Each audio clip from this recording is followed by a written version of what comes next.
Big weekend ahead. The NFL Conference Championship games, they're on. You never know what could happen. Do you remember the Music City Miracle? During the 1999 AFC Championship game, Tennessee pulled off one of the most shocking plays in NFL history. With 16 seconds left in the game, Tennessee special teams executed a lateral pass, across the field on a kickoff return, which led to a 75-yard touchdown. It was crazy. It was one of those where, on the kickoff, you're like, oh, crap, and they chunk it across the field. It was wild. They beat Buffalo 22-16, and then they got to go to the big game. Now, you love action? Get in on the action for this weekend's games with my partners at DraftKings Sportsbook. They're offering all new customers $200 in bonus bets instantly after betting just $5. That's it. Download the DraftKings app now. Sign up using the code Bobby. Again, if you are a new customer, use my promo code Bobby and just bet $5 on any wager and get $200 in bonus bets instantly. Promo code Bobby. Only at DraftKings Sportsbook. The crown is yours. Go! On the Bobby Bones Show now. Kane Brown. It's new album day for Kane Brown. Before we get to that, which we will, we have a question about Lunchbox, who he apologized, and you may not have heard it, but on the air, he apologized to you publicly because he says he screwed up. Now, Lunchbox, give your version to Kane. So it was over the holiday break, and I was at a holiday festivity activity in Nashville, and I see Kane Brown, and I just don't even think. I just go up and say, hi, how's it going? Happy holidays. And then I'm like, oh, after I left, I was like, man, he was with his kids. But did you do that, or did you do it loud? Because he said, Kane Brown comes to this Things stuff. like this. Like, and real loud. I think I said it like that, and later I was like, man, I probably blew up his spot. He was just trying to be a family man, and so I came on here and I apologized, and that was the whole thing. And Kane was probably sitting there going, this idiot. What do you remember about that? And if it was low key, who cares, right? It was the most normal conversation. Okay. Yeah. Okay. He just came over. He said, "Hey, Kane." I was like, "What's up, bud?" So it wasn't like, "Hey, Kane Brown, funny seeing you here." No, but there is people that do that, but no. And I commented on the Instagram post. And Okay, I good. said, I said, So it was normal. it was normal. He didn't need to apologize. No. So do you think then he was just name dropping? Yes. So is that what it Yeah, was I then? do. So he didn't need to apologize, but he's like, I saw Kane Brown. Amy, what? I don't know. I think this just falls in line. We can add this to the category of stories that Lunchbox tells that are exaggerated and not No, true. no. Because Okay, he hold acted on. My as bad. if He yelled. It was loud. he acted as if he was like, Kane Brown, what are you doing Yeah, here? Like right. he's this real loud and it was this whole thing and he caused a scene. And now turns out Kane's like, it's pretty normal. He's like, what up, Kane? No, I did. I said exactly what I said because I told him, I said, Kane Brown comes to things like this. And he was like, yeah. Did you call him Kane Brown? I think. Did I you- think I did. I don't remember that I think I part. did. And then I later I thought about it and I'm like, what Bobby always says about kids. He had his kids with him and I was like, I didn't even think about it. But you're not a fan seeing Kane and being like, Kane, I'm a fan, like going up to him with his kids. You're like y'all are in the business together. Yeah. It's normal to say hi. Okay. So good. That guilt can leave me. Yeah.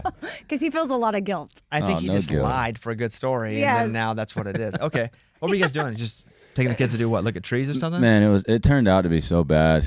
Really? Oh, Yeah. no. Well, I mean, not terrible, but we usually have somebody there that just gets us through everything, and then we pay for it afterwards. And this time, my wife had her brother and his wife in town, so she decided to go and not ask for help. Yeah, she was So trying to buy the ticket. We were when trying to I buy saw her. tickets. They're like, we don't do the tickets here. You got to do them online. So then we go to get them online, and we couldn't figure it out. So we're just standing out there, and everybody's just got, they're just Got their with their phones out. phones, and everybody's really respectful. It's just weird when People are fishbowling you.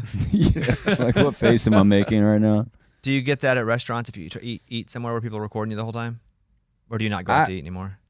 We rarely go out. Only time we really go out is if we're not in Nashville. Right. Because Yeah. people probably are like, surely that can't be Kane Brown. Yeah, I don't know. It's weird, but I also don't have an approachable face because I have a rest and be face. So a lot of people don't know if I'm nice or what.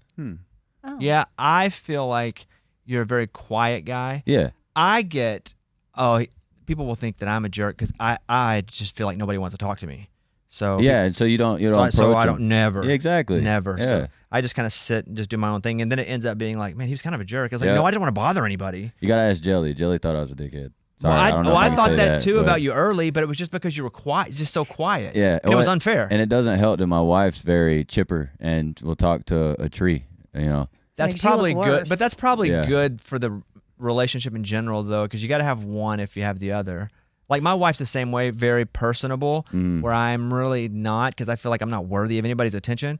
But without her, or if we go to dinner with people, I don't even talk. Yeah. She's like, if we go to dinner, I have to do all the carrying of all the conversation. And Like you're she yep. knows that's part of the deal. I saw you guys sing on New Year's Eve. yeah, Was that live? Yeah. Or was that? It was. Mhm. How was that? Like, cold, was that cold? It was freezing. My suit was thin. They told me I had to play for an hour, and I got like 6 songs. I said I just want one, and I ended up having to play that long, but it's over. Wait, they told you to play for an hour, Yeah, so I was playing the whole time, and then and they just come to you for a song. Yeah. So during like the breaks, they'd be like, okay, 2 minutes. So then I'd have to, I don't like talking, but then I had to talk to a crowd of all those people in Centennial Park, freezing, no alcohol involved. Because It you're was- doing Dry January, or well, that was New Year's Eve. Wait. Well, no, you did. I had it. Oh, you they, had it. They didn't have alcohol. Oh, fans. Yeah, so it was super cold outside. So I was like, I feel bad. But yeah. Oh, okay, got it. We'll get to the new album fully in a second, but I do want to play the new song "Backseat Driver." So, what about this song? What were you attracted to? Why'd you like it? Oh, this is my story in a nutshell. I was not a writer on this song. It was going around for 4 or 5 years, and nobody cut it, which is crazy to me. And when I heard it, I felt like I wrote it. And it even took me back to like middle school and high school, going through the drive-through with my parents before they took me to school. So I love it. How do you decide how many songs to put on an album? Because if you put on like 100, that'd be awesome, and you're gonna get a lot of streams on the 100-song one. Nobody finishes it. Yeah, I don't finish any album at this Yeah. point. I mean, I'll go through once, and I unfairly will not give songs a second chance, and that's why I kind of asked that too. Because if you put on a lot, 16's a lot for an album. Mm-hmm. How'd you settle on 16? And again, you have to kind of give every song its own story, so people will come and listen to every song somehow. Yeah. Well, I think there's 18. Oh, hold on, let me go to page 2. I'm not sure. There's 18. Page 2. You didn't look over there. Look, page No. 2. There's 2 more back here. Yeah, There it yeah. is. Make All it right. even longer for you. Yeah, my bad. Yeah, it's not a double album though, right? No, it's not a double album, but it's been 2 years for me since I released an album, so we got this, and I felt like I was kind of getting pretty rushed. So I was like, okay, here's an album, and this is the first time that I've actually went through every sequence, like listen to the song to the next one. There was a couple that we had to mess around with, but I think it's my favorite album just because I've put the most time into it, and even though I did get rushed a little bit, but put the most time What do you into it. mean rushed? Like somebody's Like, I like, we wouldn't- got to turn it in. Yeah, I mean, but it's how it always is. I got my last album. It has been 2 years. I'm a kind of guy that just wants to go off singles, but I feel like fans are like, give us more music, give us more music. Did you have any of those songs where people are like, we just barely cut it? We heard it the last day and we barely cut it just in time. Did any of those make that? Rescue with Khalid. And so when that ends up being this massive song, that's the story you get to tell. Like, we weren't even going to cut it, and then all of a sudden there's 5 seconds on the clock. Yeah, well, that one we wrote late. The album was already supposed to be turned in, and then I was like, yo, Khalid would be perfect for this. Do you think a bit of that is because you love it late, like you have a new love for it, and the timing is perfect that you're recording, and you may have loved other songs too that didn't make it, but because you loved it right when the album was ending, you cut it? No, I think that one, we literally wrote it and had 2 days before the album was supposed to be turned in, and so I sent it to Khalid and he jumped on it. But when I wrote that song, there's some songs that when you write, you immediately love it, and then the other ones you got to live with for a little bit. What's a song you've had to live with for a little bit? Maybe not on this record, but ever, and you're like, I don't know, and end up being awesome? Like I love country music. What did you not at first feel was there? I loved it at first, then Dan Huff cut it. I didn't like how Dan cut it, but I didn't know exactly what it was that I didn't like the song anymore, so I let it sit there for a year or 2 years. Wow. And then I randomly found the demo to that song again, fell in love with it again, and then realized it was just a production. So I had Dan recut it. So you went back to Dan to do it again? Yeah. I was That's like, how good Dan is, though. Yeah. And was he like, I don't know, man, I already did this once, or he go right at it? No, he went right at it. He completely knew what I was talking about. Do you have any songs that you've just been sitting on for years now that you're like, one day when the time is right, like that you wrote forever ago that you're still holding on to? I couldn't do it off the top of my head. It's just a thing that's got to happen. What about like demos? Like you talked about the last song, like I Love Country Music. That's been around for 2 years. You don't have any of those sitting around? I've got a song called "Be a Boy" that I think should be Songwriter of the Year, or Song of the Year. And you haven't cut it yet? Yeah, I did cut it. It was supposed to be on my album. I didn't do it justice for how good the song was, so I just kept it off the album. I don't understand what you just said. So you're going to do it again? Are you going to recut it? Yeah, if I it doesn't exist yet. No, I'm saying it does exist. I cut it. But it's not anywhere we can consume it. No. Got it. Yeah. Song of the year. Yeah. Let's give it blindly. One day. No, I'm telling you. 2028. I'm telling you. I'm not a writer on it either. But then what's so good about it, and why haven't you put it out? I couldn't do the song justice. It's a very sad song. It's about growing up without a father. They wrote it for me. It's growing up without a father, and I never got to be a boy because I had to be a man. So, do you think you can do it justice later? Is that why you're still holding it? Yeah. I just need time to live with it. Let your voice mature, like get a little deeper. Well, no, I don't know if it's the production or just the vulnerability of the song's not there. So maybe on a day that you're feeling extra vulnerable, go in. Like today. And cut it. Like today, you're feeling really vulnerable. He's with like, us, I'm just man. not ready, all guys. No, I'm not ready right now. The peer pressure's crazy.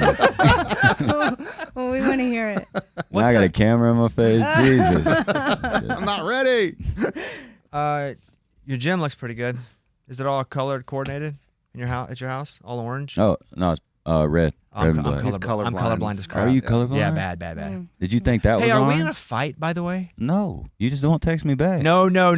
Untrue. You also at times don't text me back. Well, then when that happens, I'm like, oh, we're just busy. And that's what I thought too. No, I forgot I was even going to ask this. I'm glad you're here because I don't mind asking you on a microphone. I wondered if we were in like a little fight. Kane said, hey, come over and hit the golf simulator. I was in the middle of an interview when I got the message. And then you get texts and sometimes 3 hours happen and you're like, oh, I forgot to go back to that. And then I get a follow-up and it's like, I guess we're not friends or something like that. No, that was Gator. Well, it was something. And then you said something like, I don't know. And then I was like, I guess Ken and I are fighting. But you also said you were coming over to play pickleball one day and you Yeah, I know, and I canceled last felt minute. bad No need about to feel that. bad. No. No, I really wanted to go. But over we're there. not in a fight. No, Okay. Who would win though if we got into a real fight? you. Thank you. 100%. Yeah, 100%. Hold on. 110%. 100%. Why is that? Just out of curiosity. No, he knows he would kill me. He's being nice. 'Cause he's a Okay. nice guy. No. Okay. I didn't know I'm a if maybe lover. he was kind of scared of you. I'd bite though. I'd use my teeth. I'd bite Yeah, and Bobby's twist genitals feisty. immediately. Yeah. So wait, why orange? Is that a thing? Is it you just like the color of all your stuff being orange? It's not What color is orange. your microphone? Well, I know it's red because red's my favorite. Is it not orange? He said it's not orange. It's red. Red's your favorite color. Well, okay. Why? Okay, I'm done. No, it's Kane red. Brown's got a new album out today.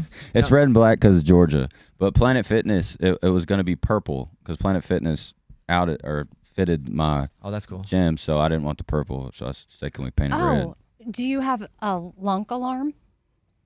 Isn't that what they have at Planet Fitness? I don't, but that would be funny. Yeah, wouldn't like, are people allowed to grunt in your gym? Oh, I don't know. Or I slam wouldn't say weights? no. Okay. No, can't slam weights because I Okay. feel like that's very Disrespectful. disrespectful and scary because we're on the second floor and I don't know how well my builders are. Okay. So Well, yeah. I'm trying to. And when we're working at my house, I don't let them slam weights because I don't want to break the floor. I don't want to have to pay Exactly. for new stuff in the floor. Yeah. And they're just like dropping crap. Like, guys, this ain't Planet Fitness. Sometimes it's just too heavy. You But know you what I mean? can't do it at Planet Fitness. You'll get kicked out. I saw your back. Sick. A back. Now everybody, I don't know, man. I had to post something on social media, and then 2025, I will say I've been really trying to better myself. So His back's like he posted a picture of him doing like a pull up, and it's like the best back I've ever seen on a dude. Interesting. okay, now he's telling lies. No, it's not. You mean his muscles? Yeah. Now Okay, he's I telling didn't know lies. if he got a new back tattoo or something. I needed I've context. always been weird about that because I can't see it. So you don't have any tattoos on your back? That makes No. sense. You know what I mean? What am I supposed to do? Go in the mirror, look at it? It is hard to even do that. Is It it? is, Do you have yeah. a back tat? No, but even to look at my back at all, I got moles. Oh. And sometimes I don't even know because I have all these moles back there. And then my wife's like, you got a lot of moles. And I'm like, I can't see them. Oh, Yeah, wow. they're not there to me. Hey, That's interesting. what's up with do you want to take your Batman tattoo off? Yeah. I mean, I don't. No, it's painful, but I'm to the point now where I'm just like, whatever. Which one is that? What's the Batman tattoo? It's on my chest, but it's not Batman anymore. It's a big hawk, but it's not finished. Oh, you turned it. Got it. Yeah, I've had it like that since I was 18, but I keep trying to go back. But there's so much scar tissue that it's just so painful. You could get it lasered, right? Off. You know how bad that would hurt. I used an X-Acto knife for mine when I had mine. It was Superman all on my chest. I had to just peel it off. That's me. I'm just a dude. I'm a strong dude, though. Talk about the song with your wife, because you guys did Body Talk. Mm-hmm. I don't know. Is that a conversation where it's like, do you want to do it? Or is she, like, because now you guys have a thing. It's easy. No, she just, I play my songs, and if she hears them, she's like, oh, I can hear them. Well, there was originally a girl on Body Talk, and they were talking about getting Selena Gomez on it. And then Kate was like, I would kill this song. I was like, well, it would be better because it's an actual thing, husband and wife, so you jump on it. And you guys can perform it live? Yeah. Yeah. Haunted with Jelly Roll. How'd that come about? I wrote the song in like this haunted hotel, and then For real? Well, it felt haunted. It was a big bank vault, and I had literally a bank vault in my room, and then there was all these creepy pictures. Whoa. And I was like, let's write a song called Haunted, and then I just started talking about depression. And then do you send it to Jelly Roll? Yeah, I just sent it to Jelly, and Jelly said he loved it and jumped on it. That's what Brad Paisley's on the record? Mm-hmm. And how'd that come about? I didn't write that song, got that song, and I cut it and put it on Instagram. A lot of people said that they heard Brad Paisley on it, so I sent it to Brad, or actually Dan Huff sent it to Brad after I asked him, and Brad jumped on it and played the solo and everything. When did you cut that one in the whole 18 songs? That was one of the first ones because it's been out. So that was just a single, and then we just ended up putting it on the album, and I think it explains the album pretty well. Did you put I Am at the very beginning because I Am? Was that like I'm going to put the songs as I Am because it's about me? No, I put it up there because we've started all of our albums with a big, like up-tempo type of song, so we ended up putting I Am up there. You know, it's cool, the Stay. So when I first saw Stay, because there's some social media stuff been on, what's Stay? Didn't you post about this?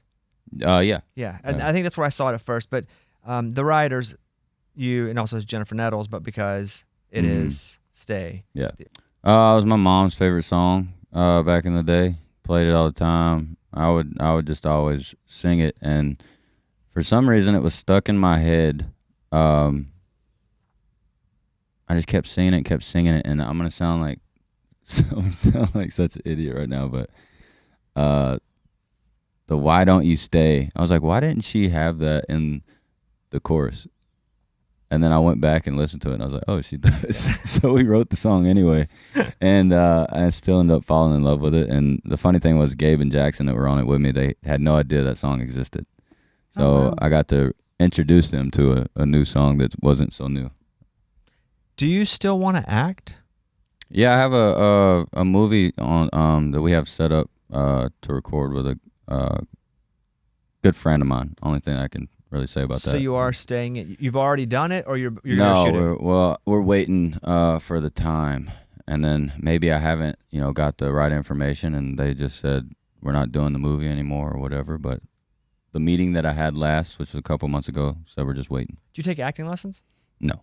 So you just raw dogging it? Just raw dogging. No coaching at all?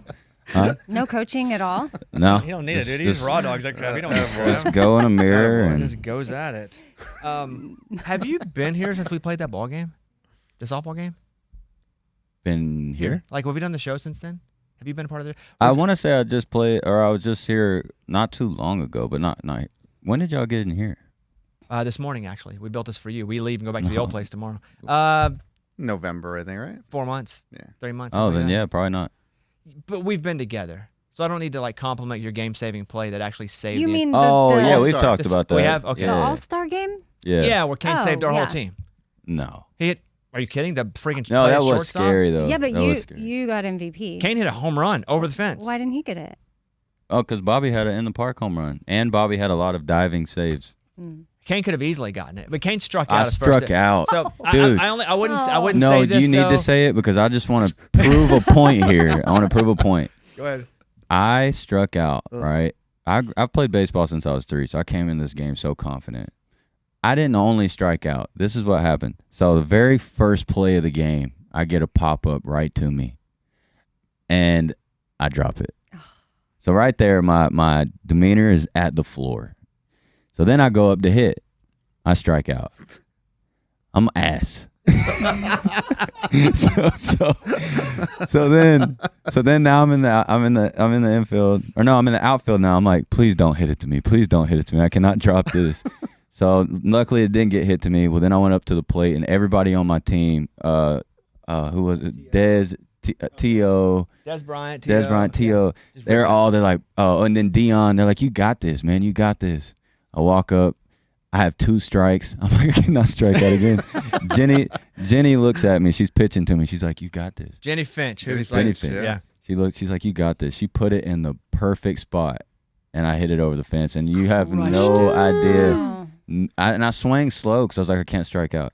It was Redeemed. Crushed, and then made the game-saving play at shortstop. That's all because Jenny got my confidence back. Yeah, it was awesome. And you saved the game because they had scored like 8 that inning, and you made a freaking backhand shortstop. It was best defensive play of the So, night, like, too. is that an example of like that very first play that you missed, that you messed up? When that, you like, get knocked down, you just have to get back up. right? So, like, you could have told yourself a different story, and then maybe you eventually got there. She brought you your confidence, but I just think this is a good reminder. He was of feeling like, pretty sad over there. I was like, dude, shake it off, shake it off, shake it off, shake it off. He was Right. like, I'm not feeling very good. But mentally, if you let that one mistake take over, then you're done. Yeah. Well, it was 2 mistakes. He dropped the ball, too. Let's not forget. Not nobody's counting. But yeah, it's Yeah, it can. Yeah. You just have to like tell yourself a different story and be like, even if you miss it, be like, that was amazing. I caught that. And like, You don't lie to yourself. You have to, because then you're like, he said it's confidence. say at the you floor, caught it if you or didn't whatever, catch it. or like Yeah. you're still amazing. So what she's trying to say is you just let Yeah, it go. I get that. Yeah, Forget or about let it. it go. goldfish. Kane's got a new record out today called The High Road. Hope everybody streams the crap out of it. Congratulations on the new record. And by the way, Kane's doing a bunch of dates starting in March on the High Road Tour. And it's basically everywhere this show is, even some of the places in Canada. Doing a few Canadian shows too, which is cool. Yeah. Start March 13th in San Diego all the way until July. And so always good to see you, buddy. We're not in a fight. That's awesome. And we'll, do this again soon. There he is. Our friend and yours, Kane Brown, everybody. Thank you.